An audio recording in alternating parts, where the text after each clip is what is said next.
Hey, what's up guys, Adam Lobo here from Adam Lobo TV, and in this video, I will be giving you my unboxing and the full video review of the OnePlus 8 Pro. And since now the phone has turned into a flagship phone with its higher price factor, I might be a little more critical compared to the previous OnePlus phones that I've reviewed here in this channel, so keep watching.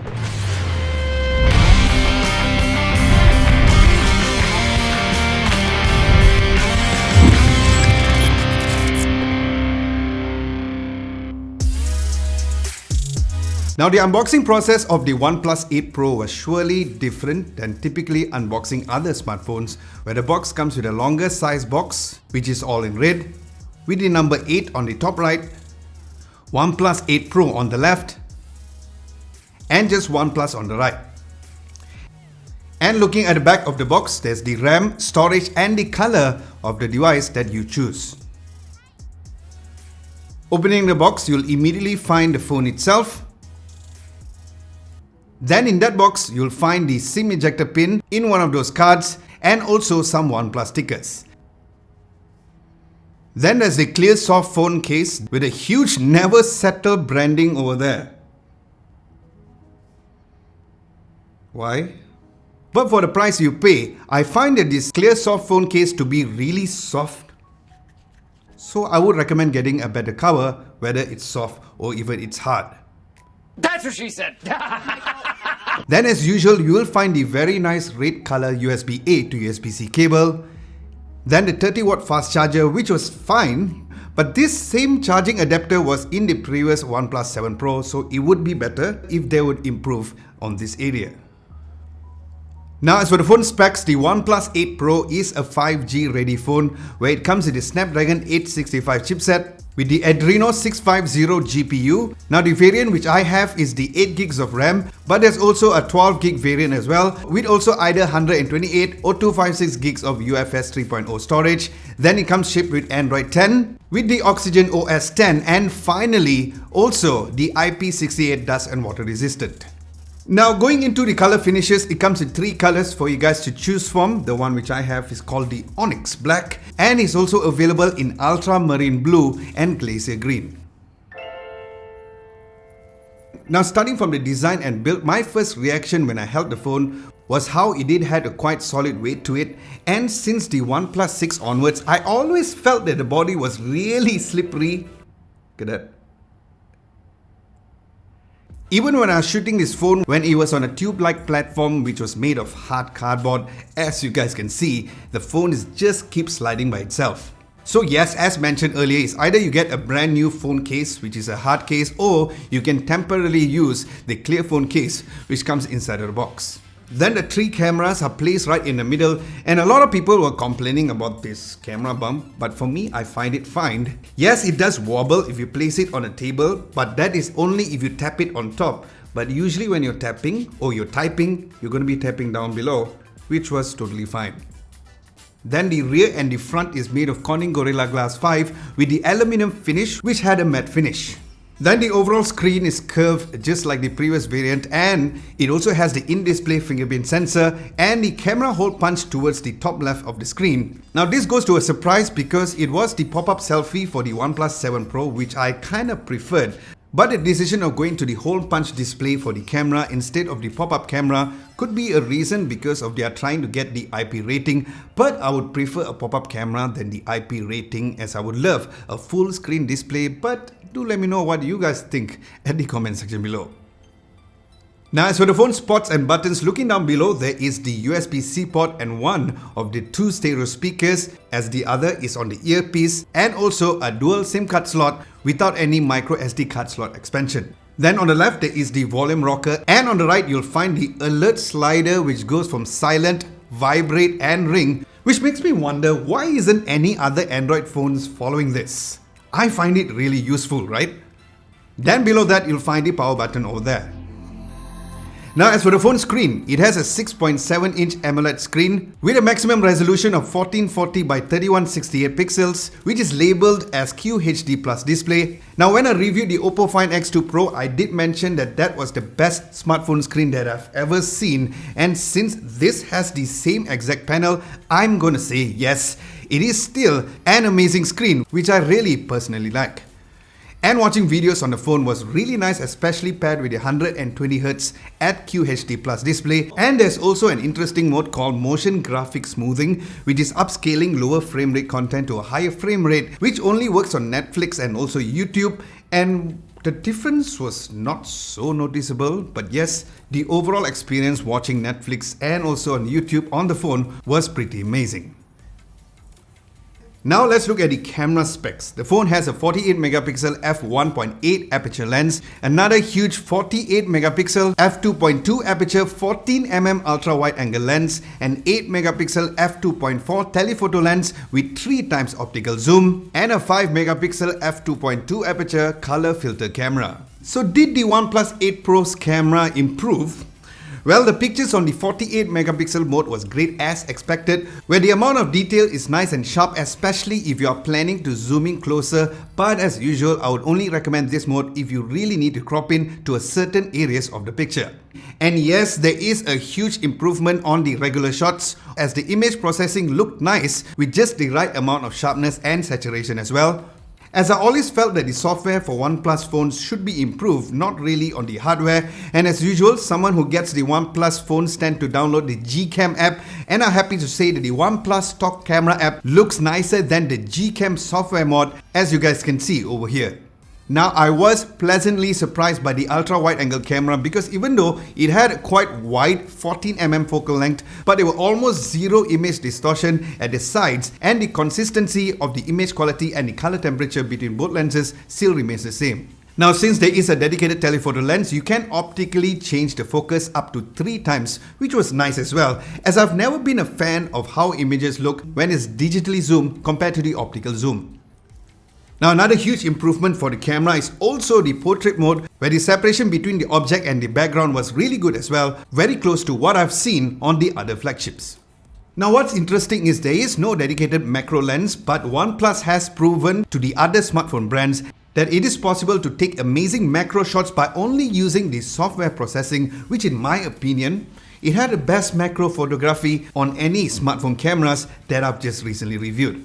Oh, there was this huge trending topic on Twitter that was talking about the photo chrome mode that is in the camera app, which apparently allows you to see through plastic or soft plastic, which I decided to try, where the results were meh, but it was there. Then as for the night shots, also known as the nightscape mode, what's weird is there is lots of reviews online which says that the night shots wasn't as good, but to me it looked really nice, both on the ultra-wide angle lens and also the main lens as well. Now, as for the front camera, it comes with a 16MP f2.5 aperture, and when it comes to the regular selfie shots, the photos look great again with an improved software processing, where the previous generation OnePlus tends to overexpose the shots, especially on the skin tones, but that was not the case over here. Now, I've always recommended using the Gcam app for the portrait selfie mode, but since the improvements coming from the camera app as seen over here, the overall portrait mode on the Gcam app is nice, but it can be over sharp at times. So for me, I would still stick with the regular camera app now that the software has improved, but it does come down to a personal preference. And speaking of which, if you guys would like to download the Gcam app, I will leave a link down below. Now, as for the video, the rear camera records up to UHD 4K 2160 up to 60 frames per second, where the videos looked nice and sharp and the image stabilization was really good at 4K 30 frames per second. And what was nice is there was the option to switch between all the lenses while recording, which gave a very versatile shooting experience. Then there's also the super stable mode, which thankfully records in 4K as well, compared to other flagships where usually there is a limitation of using at a maximum resolution of 1080p, so that was also really nice. Then there's also the very interesting scene video mode, which records a 21:9 aspect ratio video shots, which look really nice and beneficial if you guys are into that.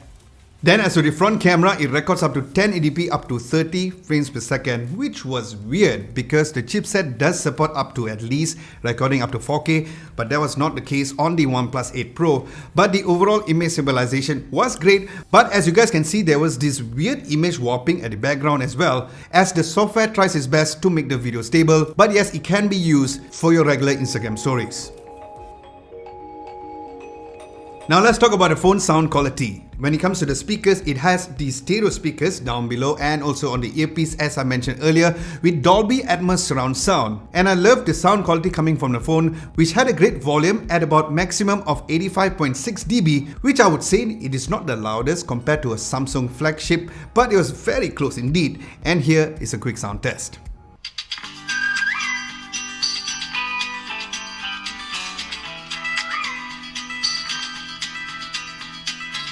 I've never known a love so steady. Even gold won't turn your tide. Now as for the phone software, it is shipped with the latest Android 10 with hands down the best Android skin for years right now, where you just have to love the near stock Android and clean experience with the easy menu system and great multitasking, especially with the 120Hz refresh rate. However, there was once upon a time where the gap between the Oxygen OS was up here compared to other Android skins was about here. But right now the gap is really improved with the new One UI from Samsung, the ColorOS 7.1 and the MIUI and even the brand new Realme UI as well. So yes, OnePlus can't hold on to only having the best when it comes to the software experience, and it surely needs to improve on the other features like the next topic, which is the overall battery.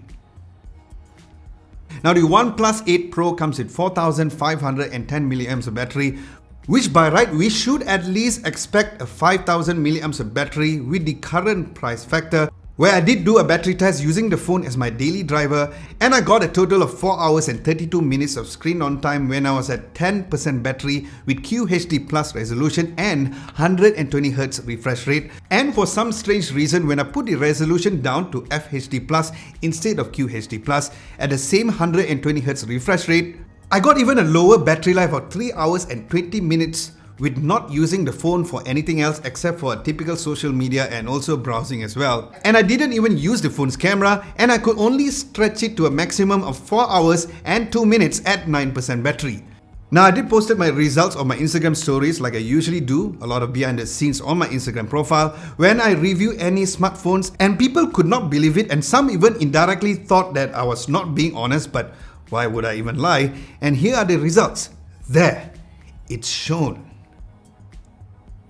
And no, I did not test the battery life with 60Hz because I felt that why should you compromise when you pay this kind of price to go down to that screen refresh rate, right? And to add insult to injury, the Oppo Find X2 Pro, which I just recently reviewed, which has the same panel and a smaller battery at 4260 mAh of battery, got me a massive of 6 hours and 26 minutes of screen on time at 10% battery at its full QHD Plus resolution and also 120Hz refresh rate. So yeah. But to combat this, if you guys don't mind carrying a charger around, the 30 watts charger can charge from 0 to 50%, close to 25 minutes, and there's finally a fast wireless charging up to 30 watts and reverse wireless charging up to 3 watts. Now as for gaming, I went on trying games which had a better result on the higher refresh rate, and the movement and the high refresh rate was quite amazing as seen in the Oppo Find X2 Pro as well, especially when it comes to playing games like Mortal Kombat. And I tested PUBG on the graphics switched to HDR and frame rate set to extreme, and the gameplay was indeed nice and smooth, where the phone did get just a bit warm at the top part of the phone, but that was fine by me.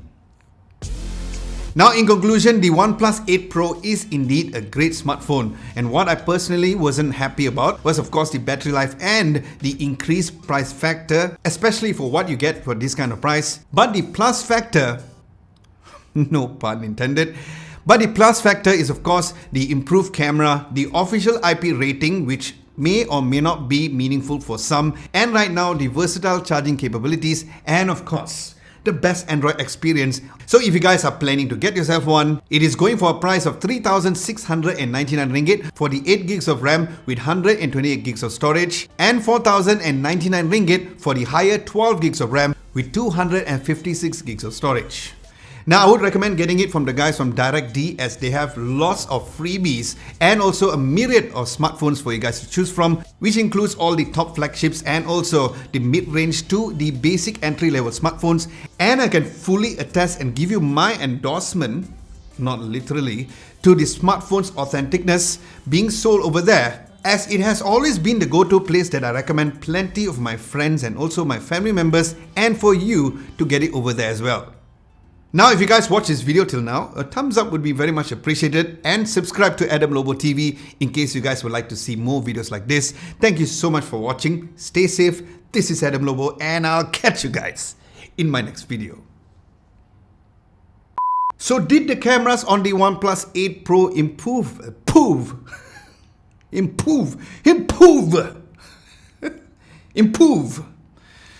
Now